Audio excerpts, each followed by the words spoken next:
Assalomu alaykum. Bugun siz bilan 2026 yilgi Chevrolet Matiz haqida qisqacha, lekin mazmunli gaplashamiz.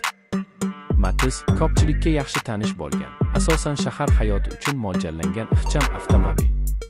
Bu model ilk bor 1998 yilda taqdim etilgan va o'sha paytdan boshlab arzonligi, tejamkorligi va qulayligi bilan mashhur bo'lib kelmoqda. 2026 yilgi Matiz zamonaviyroq ko'rinishda qayta ishlab chiqilgan. Tashqi dizayni soddaligicha qolgan, lekin old va orqa chiroqlari, bamperlari yanada chiroyli va yoshona uslubda. Kichik o'lchamlari tufayli u shahar ko'chalarida juda qulay, parkovka qilish ham oson. Salon ichida ham oddiylik saqlangan.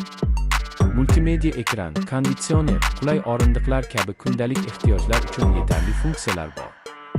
Bu avtomobil hashamat emas, balki amaliy qulaylikni taklif qiladi. Texnik tomondan Matiz 2026 kichik hajmli, yonilgini kam sarflaydigan dvigatel bilan jihozlanadi.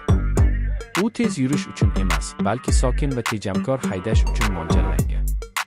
Shahar ichida yurishda juda qulay, xizmat ko'rsatish xarajatlari ham past.